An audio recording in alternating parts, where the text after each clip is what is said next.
हमारे लिए सबसे महत्वपूर्ण बात यह है कि हम ये समझें कि हम आंतरिक रूप से स्वच्छंद और स्वतंत्र हैं।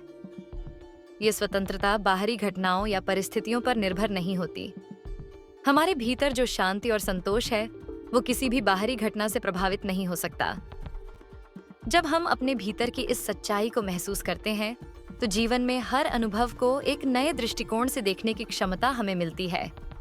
हमारे जीवन में जो मानसिक संघर्ष होते हैं, उनका मुख्य कारण हमारे विचारों का असंतुलन और हमारी इच्छाओं की अधूरी पूर्ति है। जब हमारा मन स्थिर नहीं होता और हम लगातार बाहरी घटनाओं के बारे में सोचते रहते हैं, तो हम कभी भी भीतर से शांत नहीं हो पाते। मुक्ति प्राप्त करने के लिए हमें सबसे पहले अपने मन को शांत करना होगा। हमें अपने विचारों और इच्छाओं से ऊपर उठकर उस शांति का अनुभव करना होगा जो हमारे भीतर पहले से मौजूद है। मन की शांति को प्राप्त करने के लिए ध्यान और आत्मचिंतन एक महत्वपूर्ण साधन है।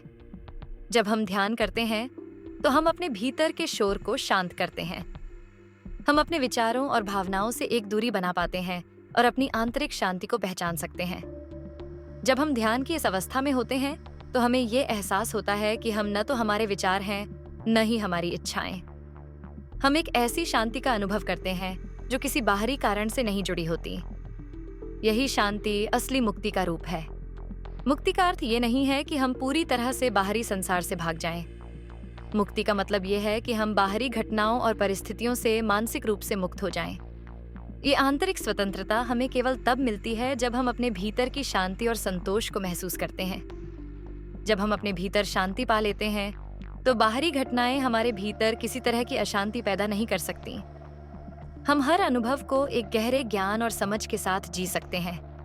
हमारा जीवन एक यात्रा है जिसमें संघर्ष और चुनौतियां हमेशा रहेंगी, लेकिन इस यात्रा का असली उद्देश्य यही है कि हम अपने भीतर की आंतरिक शांति और संतोष को पहचानें।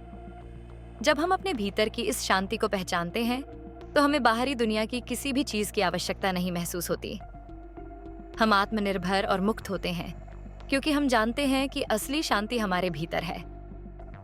ये यात्रा आसान नहीं होगी, लेकिन ये सबसे महत्वपूर्ण यात्रा है। इस यात्रा के दौरान हमें अपने भीतर की शक्ति और ज्ञान को पहचानने की आवश्यकता है। जब हम अपने असली स्वरूप को समझते हैं, तो हम आंतरिक रूप से मुक्त हो जाते हैं। यही मुक्ति है, हमारी आंतरिक स्वतंत्रता, जो हमें बाहरी दुनिया से नहीं, बल्कि हमारे भीतर से प्राप्त होती है। प्राचीन भारतीय दर्शन, आर्षियों और महात्माओं ने जीवन के प्रति जो गहरे और व्यापक दृष्टिकोण दिए, वे न केवल हमारे व्यक्तिगत विकास, बल्कि समग्र जीवन की समझ के लिए भी महत्वपूर्ण हैं। उनके विचारों में एक गहरी सच्चाई छुपी हुई है कि जीवन का वास्तविक उद्देश्य केवल बाहरी सफलता प्राप्त करना नहीं है, बल्कि आंतरिक शांति, संतुलन, आत्म सुधार और आत्मज्ञान की प्राप्ति है। भारतीय अर्षियों और दार्शनिकों ने यही सिखाया था कि जीवन में वास्तविक परिवर्तन एक दिन में नहीं, बल्कि धीरे धीरे छोटे छोटे कदमों से आता है, और यही जीवन में सफलता का मार्ग है। आइए इस विचार को विस्तार से समझते हैं, जिससे हम जीवन में अपने उद्देश्य, लक्ष्य और संतुलन को साकार कर सकें। 1. भगवद गीता और जीवन का उद्देश्य। भगवद गीता भारतीय दर्शन का एक अद्वितीय और महत्वपूर्ण ग्रंथ है, जिसमें भगवान श्री कृष्ण ने अर्जुन को जीवन की सर्वोत्तम शिक्षा दी। गीता में कृष्ण ने ये स्पष्ट किया कि जीवन का उद्देश्य केवल भौतिक या सांसारिक सुखों का आनंद उठाना नहीं है, बल्कि ये आत्मज्ञान और आत्म समाधान की दिशा में निरंतर प्रयास करना है। गीता का ये संदेश है कि हमें कर्म करने के लिए प्रेरित किया जाता है, लेकिन उसके परिणामों से उन्मुक्त रहकर कर्म करना चाहिए। भगवान कृष्ण ने अर्जुन से कहा था, तुम्हारा काम सिर्फ कर्म करने का है, फल की चिंता मत करो। इसका तात्पर्य है कि हमें अपने कर्तव्यों को पूरा करने में पूरी निष्ठा रखनी चाहिए और उसकी सफलता या विफलता की चिंता किए बिना अपने मार्ग पर चलते रहना चाहिए। यहाँ पर सबसे महत्वपूर्ण बात यह है कि जीवन में सफलता और शांति केवल एक दिन में प्राप्त नहीं होती, बल्कि ये निरंतर प्रयास और धैर्य का परिणाम होती है। गीता में भगवान कृष्ण ने यह भी कहा कि हम यदि निरंतर आत्मनिर्माण की दिशा में कार्य करें और अपने भीतर के विकारों को समाप्त करें, तो हमें आत्मा की शांति और संतुलन प्राप्त होगा। कृष्ण का ये विचार आज के जीवन में हमें ये सिखाता है कि सच्ची सफलता बाहरी दुनिया के पुरस्कारों में नहीं है, बल्कि ये आंतरिक शांति और संतुलन प्राप्त करने में है। 2. महर्षि पतंजलि और योग का निरंतर अभ्यास। महर्षि पतंजलि के योग सूत्र जीवन की गहरी और विस्तृत समझ प्रदान करते हैं। योग का अर्थ केवल शारीरिक आसनों तक सीमित नहीं है, बल्कि ये एक मानसिक, आत्मिक और शारीरिक यात्रा है जो हमें अपने अस्तित्व के उच्चतम स्तर तक पहुंचने में मदद करती है।